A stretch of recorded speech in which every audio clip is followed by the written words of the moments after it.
ಏನೇನೆಲ್ಲ ಚರ್ಚೆ ಮಾಡ್ಕೊಂಡಿದ್ರಿ, ಯಾರನ್ನ ಎಷ್ಟೊತ್ತಿಗೆ ಭೇಟಿ ಮಾಡ್ಕೊಂಡಿದ್ರಿ? 23 ಜನ ಈಗ ಸದ್ಯಕ್ಕೆ ಬಂದಿದ್ದಾರೆ. ಸಾಯಂಕಾಲ ಇನ್ನೊಂದು 6-7 ಜನ ಬರೋ ಚಾನ್ಸಸ್ ಇದೆ. ಇವತ್ತಿನ ಖರ್ಗೆ ಸಾಹೇಬರು ಮಧ್ಯಾಹ್ನ 2:30 ಫ್ಲೈಟ್ ಇಂದ ಬೆಂಗಳೂರಿಂದ ಡೆಲ್ಲಿಗೆ ಬರ್ತಾ ಇದ್ದಾರೆ. ಸಾಯಂಕಾಲ ನಾವು 6 ಗಂಟೆಗೆ ಅಪಾಯಿಂಟ್ಮೆಂಟ್ ಫಿಕ್ಸ್ ಮಾಡ್ಕೊಂಡಿದ್ವಿ. 26 ಜನ ಖರ್ಗೆ ಸಾಹೇಬ್ ಮೀಟ್ ಮಾಡಿ ಬೆಂಗಳೂರು ಮೀಟ್ ಮಾಡಿ ನಾವು ಬರ್ತೀವಿ. ಆಮೇಲೆ ಹೋಗಿದಂತೆ 16th 17th 16th ಬರ್ತಾರಂತೆ. ಅದಕ್ಕೆ ಅಲ್ಲಿವರೆಗೂ ನಾವು ಇಲ್ಲೇ ಇರ್ತೀವಿ. ನಾವು ಬೆಂಗಳೂರಿಗೆ ಹೋಗಲ್ಲ, ಎಲ್ಲ ಇಲ್ಲೇ ಇಟ್ಟು 30 ಜನ ಹತ್ರ ಇಲ್ಲೇ ಇದ್ದು ಇದೆಲ್ಲ ಬಿಲ್ ಮಾಡ್ತೀವಿ. 17th ಅದು 18th ಭೇಟಿ ಮಾಡಿ ವಾಪಸ್ ಗ್ಯಾರಂಟಿ ಸರಿ. ಮೆಮೊರಂಡಮ್ ಇಷ್ಟ ಮಾಡಿದ್ರಲ್ಲ, ಏನಿದೆ ಅಂತ? ಏನಿಲ್ಲ, ನಮ್ಗೆಲ್ಲ 3 ಕೋಟಿ ಡಾಕ್ಟರ್ ಗೆದ್ದಿದ್ವಿ. ನಮ್ಗೆ ಮಿನಿಸ್ಟರ್ ಆಗಕ್ಕೆ ಅವಕಾಶ ಕೊಡಿ.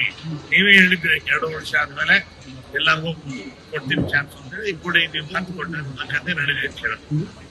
ಈಗ ಒಂದ್ ವೇಳೆ ಏನಾದ್ರು ಟೈಮ್ ಬಾಂಡ್ ಇದೆಯಾ ಸರ್? ಈಗ 1 ತಿಂಗಳು ಮಾಡ್ಬೇಕು, 2 ತಿಂಗಳು? ನಾವ್ ಆತರ ಬ್ಲಾಕ್ ಮೇಲ್ ಟ್ಯಾಕ್ಟಿಕ್ಸ್ ಇಲ್ಲ ನಮ್ಗೆ. ನಮ್ಮ ಹೈಕಮಾಂಡ್ ನಾವು ಬಹಳ ಪ್ರೀತಿ ಇದೆ ನಮ್ಗೆ. ನಮ್ಮ ಬಗ್ಗೆ ಬಹಳ ಗೌರವ ಇಟ್ಕೊಂಡಿದ್ದಾರೆ. ಪಾಪ ನಾವು ಗೌರವ ಇಟ್ಬಿಟ್ಟು ಹೇಳಿದ್ದಾರೆ 100ಕ್ಕೆ 100% ಈ ಮೇ 15ರೊಳಗೆ ರಿಷಬಲ್ ಅಂತೂ ಹಾಗೆ ಆಗುತ್ತೆ ಅಂತ ನಾವು ಅನ್ಸಿಕೆ.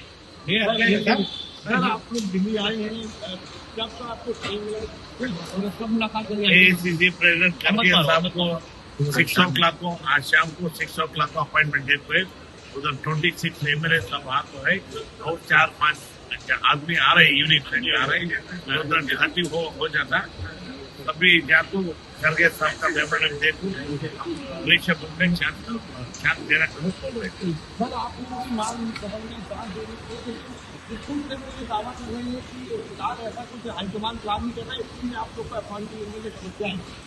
बस नहीं है, पार्लियामेंट चलता रहता ना 16th में, हमें इधर ही रहता ना. पार्लियामेंट में रनिंग होता रहता ना, वो टाइम में आतंक के अपॉइंटमेंट मिलता. Already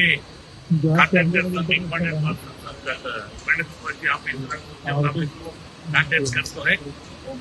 16th evening, 16th or 17th morning appointment. ಮನವಿ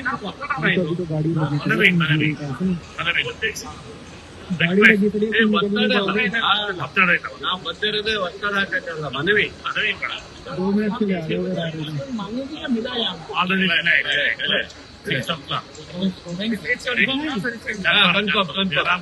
ಕ್ಷಣ ಕ್ಷಣದ ಸುದ್ದಿಗಳಿಗಾಗಿ ಫ್ರೀಡಂ ಟಿವಿ ಸಬ್ಸ್ಕ್ರೈಬ್ ಮಾಡಿ, ಲೈಕ್ ಮಾಡಿ ಹಾಗೂ ಫಾಲೋ ಮಾಡಿ. ಹೊಸ ಸುದ್ದಿಗಳ ನೋಟಿಫಿಕೇಶನ್ಗಾಗಿ ಬೆಲ್ ಐಕಾನ್ ಮೇಲೆ ಕ್ಲಿಕ್ ಮಾಡಿ.